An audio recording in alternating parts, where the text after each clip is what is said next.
Hey everybody, so what we're going to do is we're going to talk a little bit about magnets, and I'm going to need my assistant to come over and kind of help out and answer some questions.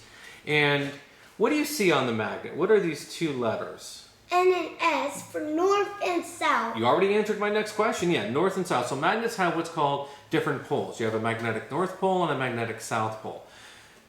And there's a U in the middle. Yeah, but we're not going to worry about the U. Do you know why we use magnets? Any ideas? I don't know. Yeah. Well, you can put stuff on the refrigerator.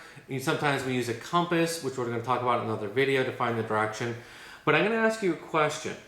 What's the question? Okay, the question is, what's attracted to a magnet?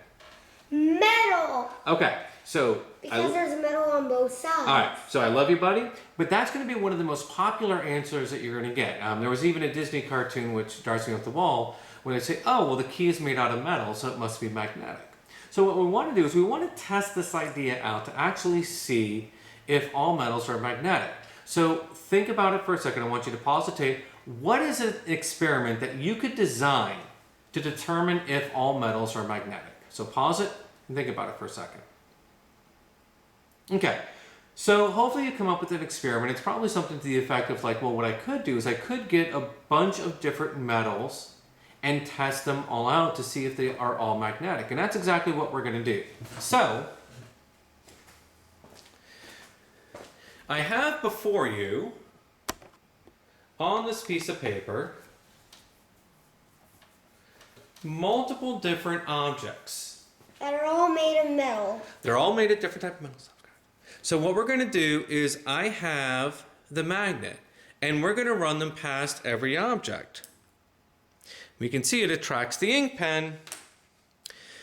Use the magnet, it attracts the paper clip. That's red. Yep. It can be paper clips can be multiple different colors. It attracts the screws, but now we're going to get to the coins. We have a quarter, a dime, a nickel, and a penny.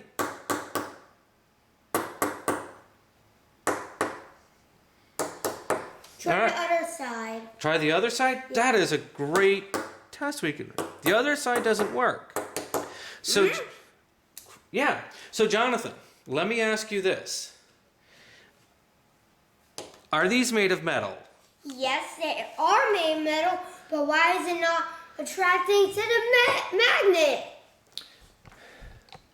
Jonathan, that is a wonderful question. Can you repeat it? Why is it not going to the coins when they're made out of metal? That is a wonderful question. But here's the thing. We're not going to cover why, but what's important that we just learned is that some metals are magnetic. Only some, because we all know that coins cannot be magnetic. It cannot go to any kind of magnet. Thank you. Thank you, and we'll look forward to seeing you at the next video.